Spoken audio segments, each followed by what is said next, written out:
दोस्तों, आज की इस वीडियो में हम बात करने वाले संसाधन और विकास की, जिसका एक पार्ट हमने कंप्लीट कर रखा है। ये क्लास 10 का ज्योग्राफी का चैप्टर है, संसाधन और विकास यानी कि रिसोर्स और डेवलपमेंट। ये क्या होता है, रिसोर्स कितने प्रकार के होते हैं, रिसोर्स हमारे जीवन को किस प्रकार से आसान बनाते हैं और विकास में इनका क्या सहयोग होता है, और रिसोर्स का डिस्ट्रीब्यूशन किस प्रकार से अपने देश में और विश्व स्तर पर पाया जाता है। इन सारी चीज़ों के बारे में हम बात करने वाले हैं इस वीडियो में।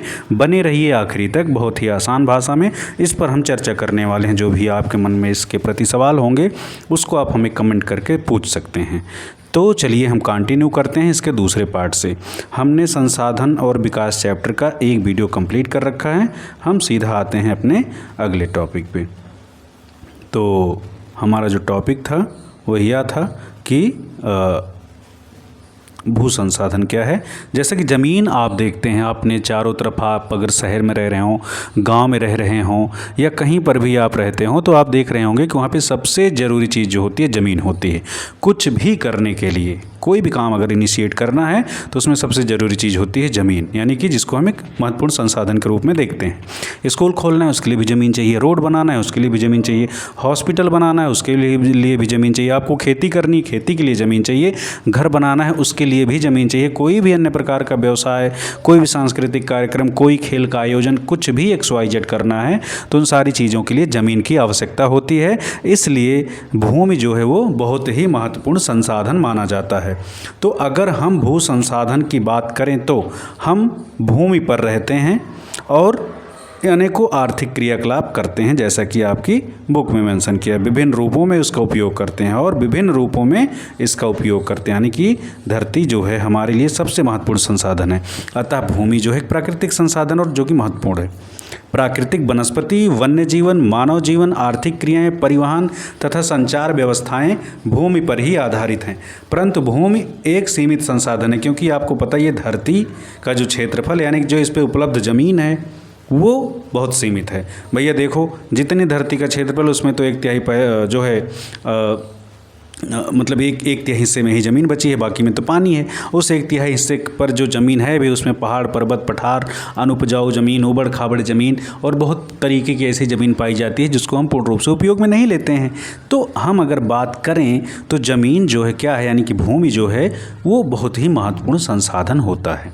भूमि एक सीमित संसाधन है, जैसे कि अभी मैंने बताया, क्योंकि भूमि जो है पृथ्वी के कुल क्षेत्र का मात्र 1/3 भाग पे भूमि संसाधन जो है उपलब्ध है, जिसका हम विभिन्न रूप से उपयोग करते हैं।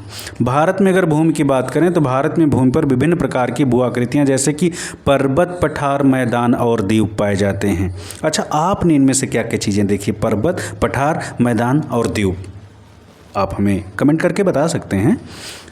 अब यानी कि लगभग 43% भू क्षेत्र मैदान है, यानी कि भारत में अगर भू क्षेत्र की बात करें तो कितना प्रतिशत? लगभग 43% क्षेत्र कैसा है? भूमि मैदान के रूप में पाई जाती है, जो कि कृषि और उद्योग के विकास के लिए सुविधाजनक है। और इसके बाद अगर पर्वत की बात करें तो पर्वत पूरे भू क्षेत्र के लगभग 30% भाग पर विस्तृत हैं, यानी कि कितने प्रतिशत पर? 30% पर, जो वे कुछ 12 मासी नदियों के प्रवाह को सुनिश्चित करते हैं। यानी कि जैसे अगर हिमालयी नदियों की बात करें तो हिमालयी नदियाँ है ना सदा नीरा होती हैं और उनके लिए जल का स्रोत जो होता है ग्लेशियर होता है, और ग्लेशियर कहाँ पाए जाते हैं? हिमालय पे पाए जाते हैं। तो इसलिए यहाँ पर क्या कहा गया कि 12 मासी नदियों के लिए पर्वत जो हैं वो जल स्रोत का महत्वपूर्ण काम करते हैं, पर्यटन विकास के लिए अनुकूल परिस्थितियाँ प्रदान करते हैं। और जैसा कि आप गए होंगे कुल्लू, मनाली और शिमला, देहरादून, जम्मू कश्मीर वगैरह घूमने के लिए आप गए होंगे, तो ये सारी चीज़ें यानी कि हमें एक मनोरम और एक आकर्षित करने वाला जो हमें पल होता है वो हमें पहाड़ों पर मिलता है। और परिस्थिति के लिए भी महत्वपूर्ण होता है। पारिस्थितिकी क्या होती है? पारिस्थितिकी का मतलब होता है जीव जंतु और सभी अन्य प्रकार के ऐसे फैक्टर्स जो धरती पे जीवन को आसान बनाते हैं। देश के क्षेत्रफल का लगभग 27% भाग पठारी, यानी कि भारत देश की अगर बात करें तो उसका कितना प्रतिशत भाग पठारी हिस्सा है? 27% भाग है। पठार होते क्या हैं, आपको क्या जानकारी है? पठार जमीन का वह उठा हुआ भाग होता है जो अपेक्षाकृत अपने आसपास के क्षेत्र से ऊपर उठा हुआ होता है और उसका ऊपरी हिस्सा जो है वो समतल होता है। पर्वत और पठार में एक ही अंतर है कि पठार का ऊपरी हिस्सा है ना शिखर नुमा होता है और पठार का जो ऊपरी हिस्सा होता है वो चपटा होता है। अब पठारों की अगर बात की जाए तो इस क्षेत्र में खनिजों, जीवाश्म ईंधन और वनों का अपार संचय पाया जाता है। यानी कि यहाँ पे जंगल, जीवाश्म ईंधन और विभिन्न प्रकार के अन्य संसाधन यहाँ पे पर्याप्त मात्रा में पाए जाते हैं। भू उपयोग की दृष्टि से अगर देखें तो भूमि संसाधनों का उपयोग विभिन्न उद्देश्यों के लिए किया जाता है जो निम्न प्रकार से हैं। सबसे पहला क्या है? वन, यानी कि पहला भू उपयोग क्या है? भूमि, यानी कि जंगल जो होते हैं वो भूमि का एक हिस्से पर जंगल पाए जाते हैं और जंगल जो होते हैं पर्यावरणीय दृष्टि से बहुत ही महत्वपूर्ण होते हैं। ये कार्बन एमिशन को कंट्रोल करते हैं, बारिश के लिए अनुकूल वातावरण प्रदान करते हैं, साथ साथ में विभिन्न प्रकार के जीव जंतुओं के पाए जाने के लिए महत्वपूर्ण होते हैं। हम अब बात करेंगे भू उपयोग की। भूमि संसाधनों का उपयोग निम्नलिखित उद्देश्यों के लिए किया जाता है। यानी कि भूमि का विभिन्न प्रकार से उपयोग किया जाता है। जैसा कि अभी हमने चर्चा करी कि ज़मीन जो है सबसे महत्वपूर्ण संसाधन में से एक है। कुछ भी आपको काम करना है ए से जेड तक, वो सारा का सारा आपको ज़मीन पे ही करना पड़ेगा भाई। घर बनाना है आसमान में तो नहीं बनाओगे ना, चलना है ज़मीन पे उसके लिए रोड चाहिए, पढ़ना है स्कूल में उसके लिए ज़मीन चाहिए, खाना खाने के लिए, घूमने टहलने के लिए आप हिल स्टॉप पे जाओगे, आप जो है होटल में जाओगे, आप तैरने की आपको शौक़ है, स्विमिंग पूल चाहिए, उन सारी चीज़ों के लिए कुछ भी कर रहे हैं। इंडस्ट्री में आप जो बैग यूज कर रहे हो, लैपटॉप यूज कर रहे हो, ये सारी चीज़ें कहीं ना कहीं बनती हैं। तो फैक्ट्री के लिए, इंडस्ट्री के लिए भी क्या चाहिए? ज़मीन चाहिए। आपके घर में बिजली की सप्लाई होती है, उसके लिए पावर कॉरपोरेशन वगैरह बनाए जाते हैं, बिजली बनाने के बिजली घर होते हैं, उन सब के लिए भी क्या चाहिए? ज़मीन चाहिए। यानी कि कुछ भी XYZ ABCD करना है भैया, उसके लिए क्या चाहिए? ज़मीन। इसलिए ज़मीन सबसे महत्वपूर्ण हो जाती है और ज़मीन का उपयोग जो है विभिन्न रूप से अलग अलग तरीके से किया जाता है। सबसे पहले जैसा कि आपकी किताब में बताया गया, जंगल यानी कि वन धरती के लिए महत्वपूर्ण है। बिना जंगल के जीवन संभव नहीं है।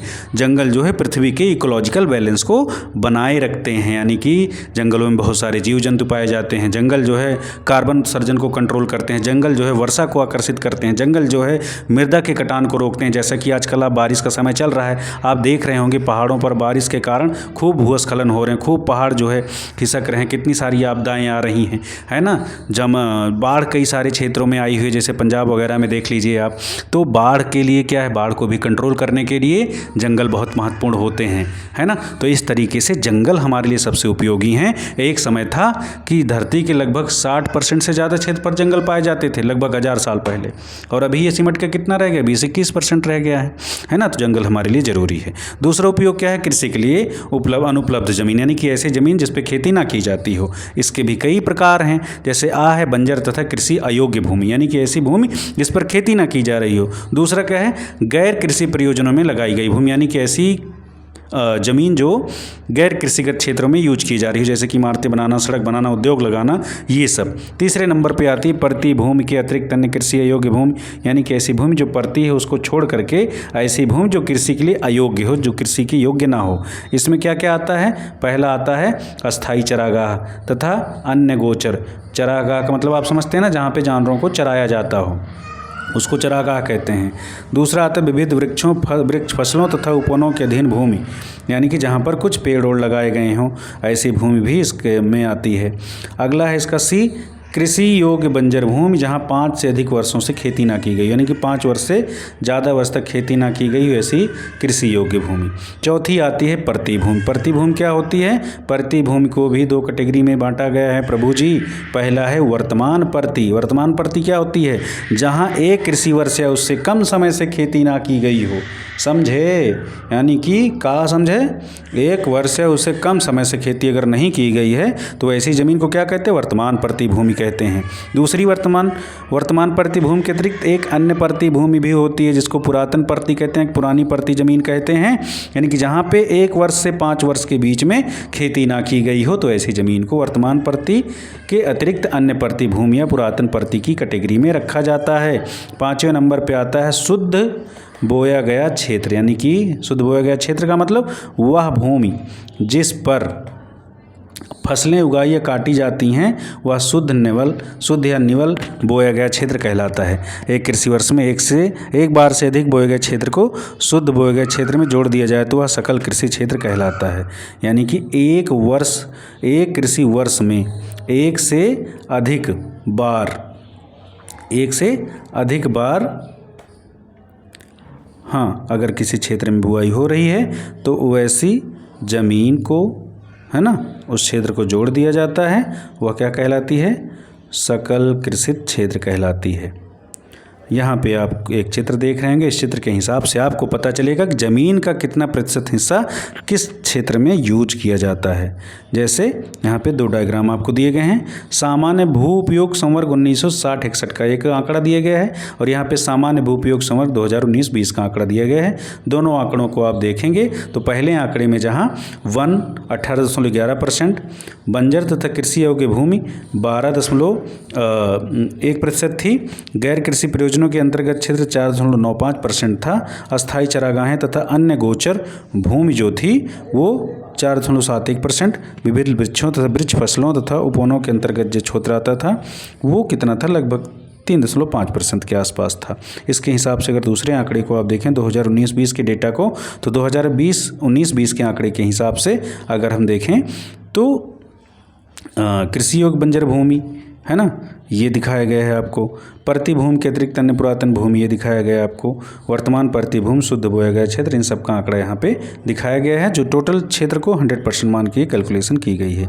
ये डेटा गवर्नमेंट ऑफ इंडिया के द्वारा 2023 में रिलीज किया गया है। आगे हम बढ़ते हैं। भूमि, भारत में भू उपयोग प्रारूप यानी कि लैंड यूज पैटर्न क्या होता है? भू उपयोग को निर्धारित करने वाले तत्वों में भौतिक कारक जैसे कि आकृति, जलवायु और मृदा के प्रकार तथा मानवीय कारक जैसे कि जनसंख्या घनत्व, प्रौद्योगिकी क्षमता, संस्कृति और परंपराएं इत्यादि शामिल हैं। इसका मतलब क्या हुआ कि किसी पर्टिकुलर जमीन का किस प्रकार से यूज किया जाना है, इस बात को निर्धारित करने के लिए विभिन्न सारे कारक होते हैं। जैसे उस जमीन की भू आकृति कैसी है, यानी कि वो जमीन पर्वत है, पठार है, मैदान है, समुद्र का किनारा है या रेगिस्तानी क्षेत्र है, जलवायु वहाँ की कैसी है, मृदा किस प्रकार की पाई जाती है ना, किस योग्य की मृदा है। तो ये सारी चीज़ें मिलाकर के तय करती हैं कि किसी क्षेत्र में किस प्रकार की भूमि जो है वो किस प्रकार से यूज की जाएगी। और दूसरा क्या है, जो मानवीय कारक है वो है जनसंख्या घनत्व, यानी कि जनसंख्या घनत्व वहाँ पे कैसा है। तीसरा प्रौद्योगिकी क्षमता कितनी, यानी टेक्नोलॉजिकल डेवलपमेंट कितना हुआ है। संस्कृति और परंपराएं इत्यादि भी किसी भी जगह के भूपयोग प्रारूप को निर्धारित करती हैं। भारत का कुल भौगोलिक क्षेत्रफल कितना है? 32.8 लाख वर्ग किलोमीटर है। भारत का कुल भौगोलिक क्षेत्रफल 32.8 लाख वर्ग किलोमीटर है, परंतु इसके 93% भाग के ही भू उपयोग आंकड़े उपलब्ध हैं। क्यों? क्योंकि पूर्वोत्तर प्रांतों में असम को छोड़कर अन्य प्रांतों के सूचित क्षेत्रों के बारे में भी हमें जानकारी उपलब्ध नहीं है। यानी कि भारत के कुल भौगोलिक क्षेत्रफल का जो कि 32.8 लाख वर्ग किलोमीटर है, उसका मात्र 93% के ही आंकड़े हमारे पास उपलब्ध हैं। उसके पीछे का कारण क्या है कि असम को छोड़ के पूर्वोत्तर के अन्य प्रांतों के बारे में भी हमें सूचित जानकारी नहीं है। इसके अलावा जम्मू और कश्मीर में पाकिस्तान और चीन द्वारा अधिकृत क्षेत्रों के भूमि उपयोग का भी सर्वेक्षण नहीं हो पाया, क्योंकि उन्होंने वहाँ पर अवैध तरीके से कब्जा कर रखा है।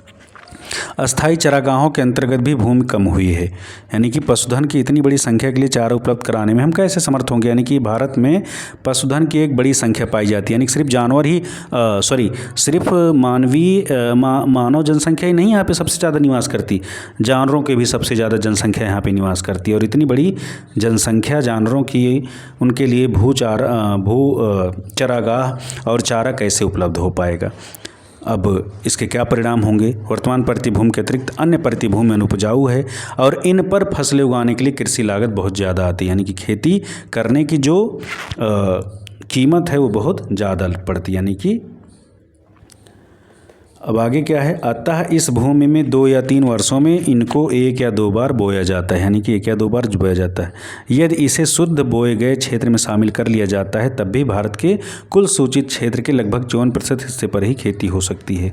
यानी कि सारी ज़मीन को अगर देख लें तो भारत की कुल सूचित ज़मीन का मात्र 54% क्षेत्र जो है वही कृषि योग्य है। और इससे क्या होता है कि इतनी बड़ी आबादी, उसको खिलाने के लिए भोजन, प्लस जानवरों की यहाँ पे बहुत बड़ी संख्या, उनको खिलाने के लिए भोजन, रहने के लिए स्थान, पढ़ने के लिए विद्यालय, चलने के लिए सड़कें और विभिन्न प्रकार की आवश्यकता की ज़मीन जो है उस पर दबाव बहुत ज़्यादा है।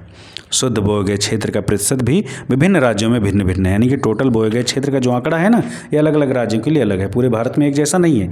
पंजाब और हरियाणा की बात अगर करें तो 80% भूमि पर खेती होती है, परंतु इसी के विपरीत अगर अरुणाचल प्रदेश, मिजोरम, मणिपुर और अंडमान निकोबार की बात करें तो वहाँ पर 10% से भी कम क्षेत्र पे खेती की जाती है।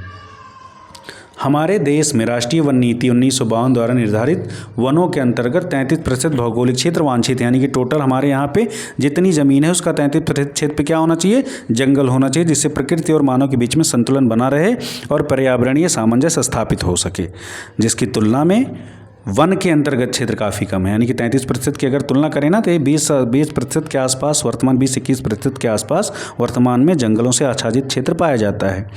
वन नीति द्वारा निर्धारित यह सीमा पारिस्थितिकी संतुलन बनाए रखने के लिए आवश्यक है। जैसे कि भी पहले मैंने आपको बताया, वन क्षेत्रों के आसपास रहने वाले लाखों लोगों की आजीविका इस बात पर निर्भर करती है। भू उपयोग का एक भाग बंजर भूमि है और दूसरा गैर कृषि प्रयोजनों में लगाई गई भूमि कहलाता है। बंजर भूमि में पहाड़ी चट्टानें, सूखी और मरुस्थलीय भूमि शामिल है। गैर कृषि प्रयोजनों में लगाई गई भूमि में बस्तियां, सड़कें, रेल लाइन, उद्योग इत्यादि आते हैं। लंबे समय तक लगातार भूमि संरक्षण और प्रबंधन की अवहेलना करने, यानी कि भूमि को सुरक्षित रखना भी जरूरी है ना भाई। हम और आप हैं, हम ही तो अमर होके आए नहीं हैं कि हम ही धरती पर हमेशा रहेंगे। हमारे बाद अगली भी पीढ़ियाँ आएंगी, जो अगली पीढ़ियाँ आएंगी उनके लिए भी उपयोग के लिए संसाधनों की जरूरत होगी। और उन संसाधनों में महत्वपूर्ण संसाधन क्या है भैया, अभी हमने बताया था आपको, भूमि। तो भूमि अगर कम होगी या फिर भूमि का दुरुपयोग होगा या अंधाधुंध दोहन होगा तो उसके नकारात्मक परिणाम भी तो आने वाली पीढ़ियों को झेलने पड़ेंगे। तो इसके लिए क्या जरूरी है, भूमि का संरक्षण और प्रबंधन। क्या जरूरी है भैया, भूमि का संरक्षण और प्रबंधन। और इसको अगर आप इग्नोर करते हैं तो लगातार भूमि संसाधनों का क्या होता है, निम्नीकरण यानी कि डिग्रेडेशन होता है। इसके कारण समाज और पर्यावरण पर गंभीर आपदा आ सकती है, जैसा कि आप वर्तमान में देख रहे हैं। उसके परिणाम साफ साफ दिखाई दे रहे हैं। भूमि की निम्नीकरण क्या है और उसके संरक्षण के उपाय क्या हो सकते हैं, हम अब इसकी बात करेंगे। भूमि निम्नीकरण और उसके संरक्षण के उपाय क्या हो सकते हैं, चलो हम इस पर चर्चा करते हैं। भूमि एक ऐसा संसाधन है जिसका उपयोग हमारे पूर्वज करते आए हैं तथा भावी पीढ़ी भी इस भूमि का उपयोग करेंगी। हम भोजन, मकान और कपड़े की अपनी मूल आवश्यकताओं का 95% भाग भूमि से प्राप्त करते हैं। मानव कार्यकलापों के कारण न केवल भूमि का निम्नीकरण हो रहा है बल्कि भूमि को नुकसान पहुंचाने वाली प्राकृतिक ताकतों को भी बल मिला है। अगर हम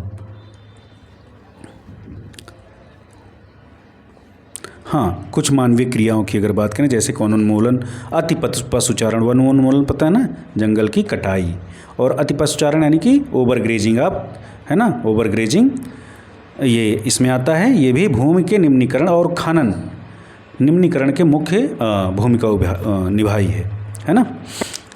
तो खनन के उपरांत खदानों वाले स्थानों को गहरी खाइयों और मलबों के साथ खुला छोड़ दिया जाता है। यानी जब खदान से है ना उपयोगी संसाधनों को निकाल लिया जाता है उसके बाद उनको खुला छोड़ दिया जाता है। और उनका खुले छोड़ देने से क्या होता है कि भूगर्भ जल जो है, भूसतह जल जो है, वो सब क्या होता है, दूषित होता है। उसमें विभिन्न प्रकार के कंटेमिनेंट्स पाए जाते हैं, वायु प्रदूषण होता है, कृषिगत जमीन में उसके कचरे जो है पहुँचते हैं तो उनका उपजाऊ स्तर जो है वो घट जाता है। तो ये भी कई सारे तमाम कारण हैं जो भूमि निम्नीकरण के लिए जिम्मेदार हैं। खनन के कारण झारखंड, छत्तीसगढ़, मध्य प्रदेश और उड़ीसा जैसे राज्यों में वनोन्मूलन भूमि निम्नीकरण का कारण बना है।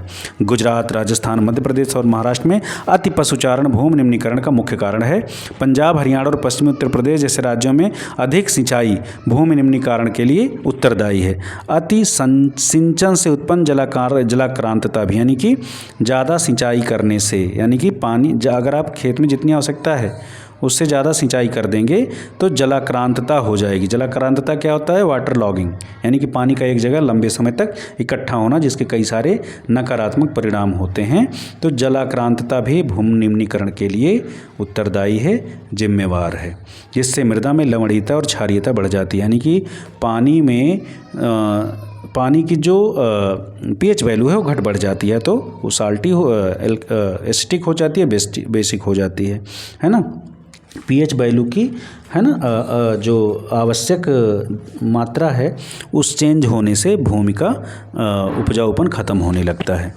विभिन्न प्रकार के रोग बीमारियों के लिए भी जलाक्रांतता से, जैसे मलेरिया वगैरह, मच्छरों के पनपने से, कई सारे और कारण भी हैं, कई सारी और चीज़ें हैं जो हमें प्रभावित करती हैं। खनिज प्रक्रियाएं जैसे सीमेंट उद्योग में चूना पत्थर को पीसना और मृदा बर्तन उद्योग में चूने यानी कि खड़िया मृदा और सेल खड़ी के प्रयोग से बहुत अधिक मात्रा में वायुमंडल में धूल विसर्जित होती है, यानी कि ज़मीन में धूल के जाने से वायु प्रदूषण भी बढ़ता है। जब इसकी परत भूमि पर जम जाती है तो मृदा की जल सोखने की क्षमता जो है वो अवरुद्ध हो जाती है, यानी कि जब ये सारे पिसे हुए पाउडर नुमा मटेरियल एयर में ट्रैवल करते हैं और जब ये नीचे आते हैं, ज़मीन पे जमते हैं, तो मिट्टी के जल सोखने की शक्ति जो है वो बाधित होती है। पिछले कुछ वर्षों से देश के विभिन्न भागों में औद्योगिक जल निकास से बाहर आने वाला अपशिष्ट पदार्थ भूमि और जल प्रदूषण का मुख्य स्रोत रहा है। भूमि निम्नीकरण की समस्याओं को सुलझाने के कई तरीके हैं, यानी कि भूमि निम्नीकरण को सुलझाने के कई सारे तरीके हैं। वनारोपण और चारागाहों का उचित प्रबंधन इसमें कुछ हद तक मदद कर सकते हैं। पेड़ों की रक्षक मेखला यानी कि शेल्टर बेल्ट बना करके, यानी किनारे किनारे पेड़ लगा करके पंक्तिवार तरीके से